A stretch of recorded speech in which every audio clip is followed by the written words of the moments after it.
plan today, Dax? Right, we're gonna first of all we're just starting at Slow Headquarters, i.e. my flat.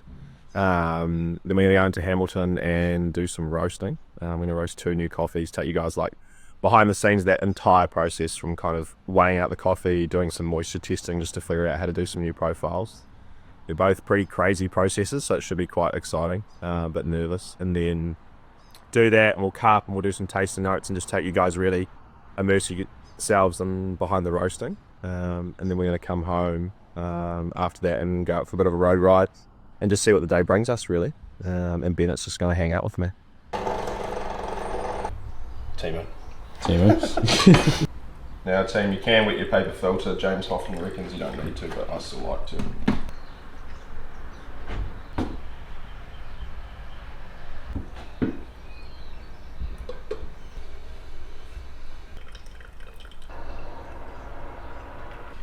How many times do we just stir it? 7, 12.5, 7, 8, 9, 10, 11, 12.75. I'll watch it drip through like a little shot.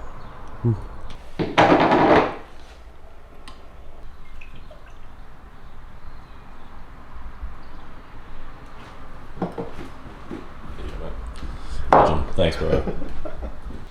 Man, just going to do a little tour of the filter bar. If you're at home and like kind of wanting to build your own home setup, I reckon this is a good place to start. We got this off Mocha Furniture. Can't remember what it's called, but it's pretty sick. Got a plant here that kind of adds a bit of vibes, and there's a little bit of water. She's looking a bit dead, to be honest. And then down here, I've just like set the cups up. And yeah, because I think it look kind of cool. Got a nice slow cup edition one. Maybe we'll make some more soon. It also doubles as a wine rack, which is pretty cool. I've got some like pretty meaningful bottles of wine that people have given me from like Olympic Games and stuff like that. This one's going to age until LA 2028. It's like one of 500 wines from South Africa. So I'm going to age that for, I think it'll be 20 years by LA, and have that after the Olympics if I make that one as well, which should be sick. You can tell this is just a bit of an everything kind of spot. You've got like the Lotus drops. So if you're real into coffee and brewing, what you can do is like design your own water basically. So you start with distilled water, which we have down here, which you can just get at the supermarket, the Pure Dew ultra distilled water. You buy like Countdown, New World. You start with that, and then basically add like, you've got calcium, potassium, magnesium, and sodium, and they basically just change the hardness of the water, or I guess like the body of the water. And they have recipes online, so check them out. It's actually really fun to play around with if you're into that sort of stuff. I know for most people you're like, right, it's just water. So I understand that, but it can be even better. Samples that we've tasted and cupped. We're actually roasting this coffee today from Indonesia, which is really, really cool. And then I have all the cupping bowls here as well. But we'll do all the cupping at Grey Roasting Co. today. And then on this side is just the coffee storage. We got the Akaya pearl scales, and then just a heap of coffee really. Always got slow on tap, obviously. It's one of our latest releases online, natural from Costa Rica, super floral, kind of red grape notes, a little bit of cinnamon. Kind of tastes like when I drank it the other morning, like almost like spearmint gum as the aftertaste. So it was super interesting, like floral with this like freshness in the mouth, which is pretty exciting. So just got the Fallow Stag Pro Kettle, which is awesome. It's like temperature adjustable. If you get in there, you can adjust the temperature up and down. You can also set it to like boil at a certain time of the morning. So you can like get up and it's just hissing. 6 a.m, boom, straight into your filter. The Fallow grinder, which has been great. I just use this solely as a filter grinder. It obviously doesn't go fine enough for espresso. So you just use that. And then we have an array of V60 sizes, and then a Kalita as well, which is like a flatbed brewer. Kind of adds a little bit more sweetness to coffees. I really liked it for a while, so I'll never go back to V60 ever again. Sorry. And then I did. V60 is just easier to brew. I was finding it harder to like dial in the Kalita, but when I got it right, super clutch, super yum. My sister got me that V60 holder for Christmas once. Shout out Georgia. So, and then yeah, don't judge me on the plant, please. Please. It's a bit shit. That's a bit shit. Needs some water. And then on top of the filter bar, which just makes the spaces this beautiful photo that good friend of the entirety of Cambridge, Mr. Callum Saunders, took and gifted to me by a few friends for my birthday. So get a photo that looks cool above your filter bar. Beautiful. It's fun, but how things change and how you've aged. Don't judge my car. John T, I'm sorry bro, I will get to your chili jam like British jazz rap. We contract roast at Grey Roasting Co, which is my mate Dove's Roastery. Started back in 2018 I think, so we'll take you guys inside soon and show you behind there. But you know, one thing for us at Slow was always about roasting great coffee but helping people to kind of slow down at the same time they're doing it and be present. I think coffee's such a miracle when it makes it to your cup all the way from Kenya or Ethiopia, from these underdeveloped countries, that I really want to educate people to, I guess, appreciate that. You don't have to understand the whole process or all those things, but just when you make your coffee, just sit there, put your phone down, talk to the person with you, and just take a moment. We can all find 30 seconds, 5 minutes in the day to do that. So that's what it's all about. I really enjoy coming here. For me, outside of my high performance life, it's a place that's different, it's a community that's different, and for me that's really cool. Get outside of sport, get outside the bubble, do something different and roast great coffee. So that's what we're going to go do now.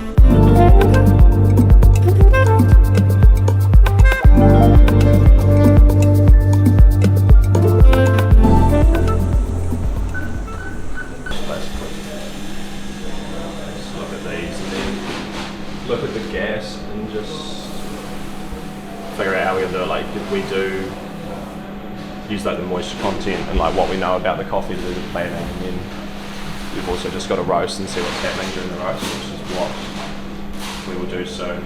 We use like other roast references to figure stuff out and then go from there. Really, we're just waiting for the roast to warm up at the moment, which is what you see here. Basically, from a roasting standpoint, this is the control screen, so we're using this to adjust burners, adjust the burner, lift the green, do all that stuff, and then this is basically our tech really to just like measure roast curves, bean temps. This is basically feeding us information to make decisions on the screen over here, which you'll see very, very soon.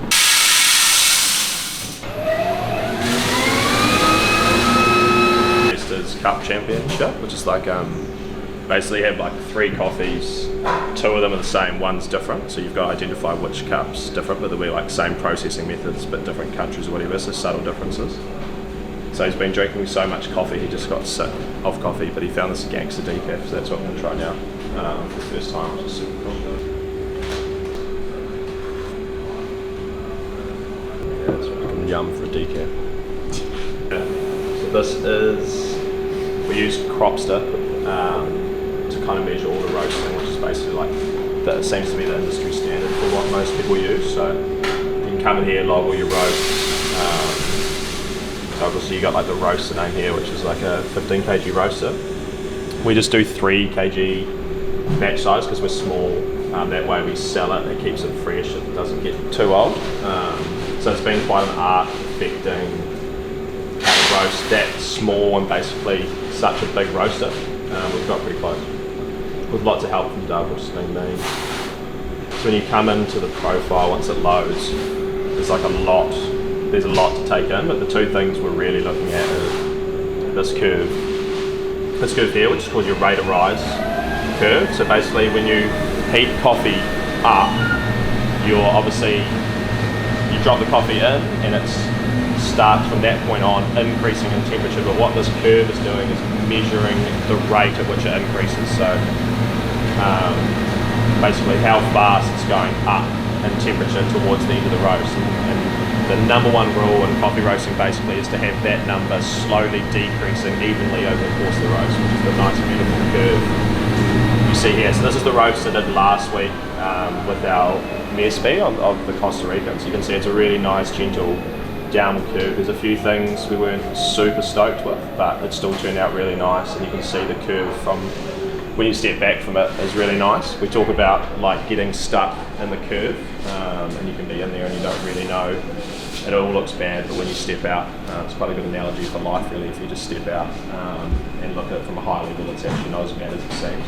The kind of key factors we're looking at during the roast to ensure that's coming down, and then this will mark obviously first crack and then development time. Those are the things we're analysing through the roast as well. And then once we have all this data, then we cup it. And then ultimately, how it tastes is the overall factor. Does it taste good or does it taste bad? Or does it taste how we want it to? Or are there certain points or things we want to highlight? So if we want to have kind of more development or more clarity in the cup, you might develop the coffee a little bit longer or look to bring the first crack in later. So we're kind of always making those decisions on the go, but ultimately we're looking for, does the coffee taste good? And if it doesn't, then we need to fix that. But most of the time, if you follow these general rules of a descending RRR curve, and consistency and good green storage, you'll get good results.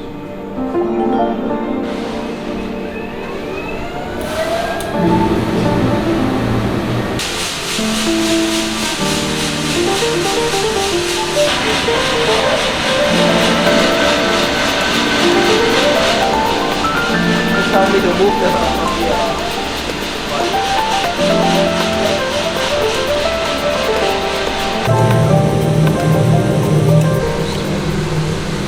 So what's this process here? Yeah, so basically this is just called cupping really.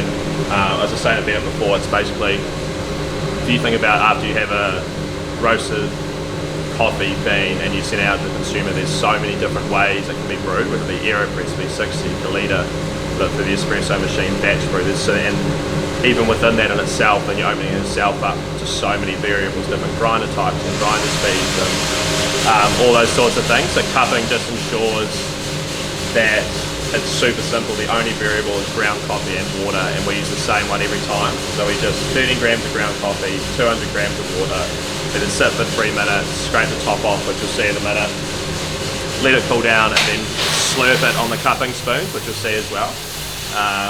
And that's how we decide kind of the tasting notes, and we can test the quality of the coffee with no kind of other noise at this stage. And then we know here if it tastes good, then we can go out and brew in different ways and express the coffee that way, as opposed to starting with bad raw material and then trying to influence that with the brew methods. If we start with great raw material, we can get excellent coffee, and know that we're working with a great coffee and use the brew methods to influence that, not, oh, I don't know if the coffee's good or not. So that's basically what cupping is.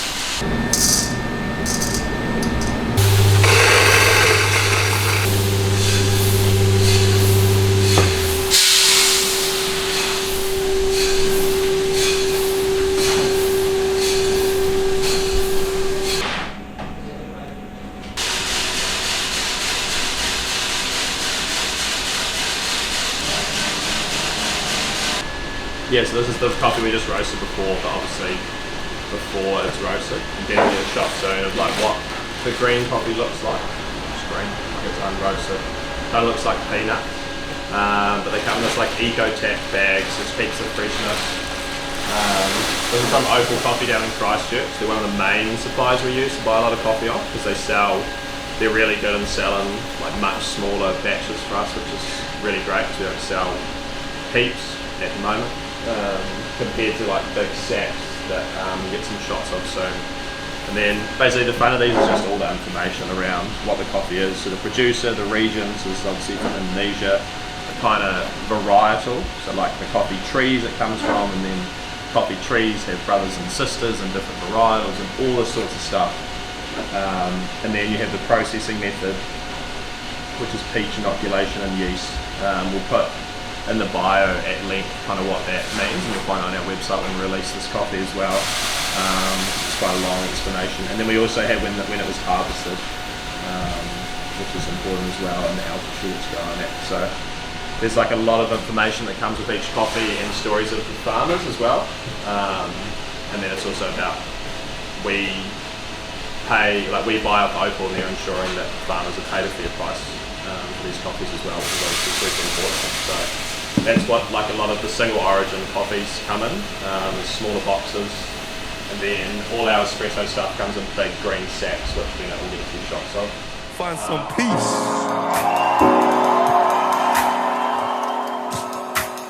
Peace, peace, peace, peace, peace, peace, peace.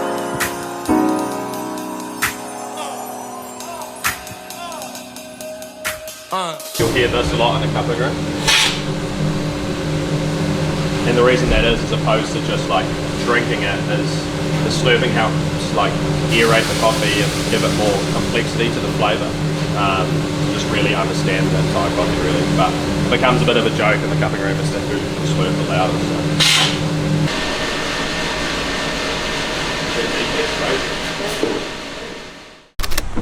So finished roasting here at Maiden, Hamilton. We're just going to head home now.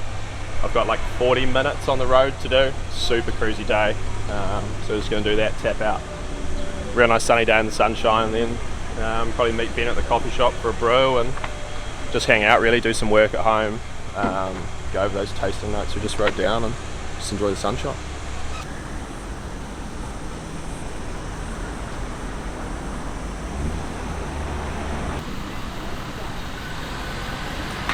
You just asked me a question. Yeah, true. Yeah, go for it. So what does your training week usually look like? So today's Tuesday, so yesterday it's like a lighter week, what we call a deload week this week. So just in the gym yesterday and then track in the afternoon. Typical weeks just like Monday, Wednesday and Friday. We're in the gym in the morning from 8 till 10ish and then track in the afternoon 1 till 4. And then kind of that 10 to 12 period's just at home, spent recovering and eating, getting all the protein in. And then today's really just about recovery. So you like kind of saw I was just roasting this morning, which is a pretty standard Tuesday. And then just went out for a 40-minute road ride, and now I'm at the cafe, which lots of people joke about, but I think it's important to kind of just chill out. And then I'll go home this afternoon and just recover, go see the physio at 2:30 PM and just get a tune up to get ready for gym and track again tomorrow. It's kind of a typical week, and then as we get closer to competition, that structure will change here and there, moving recovery days to a Wednesday, and then moving like focus on more track sessions. So we're in a big kind of general prep block at the moment. We leave for Oceanias in Brisbane on Saturday, so really just trying to dial things back and recover for that is really the key at the moment. It's probably a pretty typical week.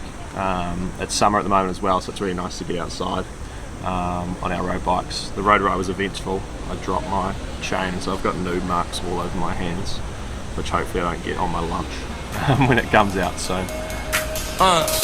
Bad, and nobody thought I was leaving. Caught with a grieving, was taught to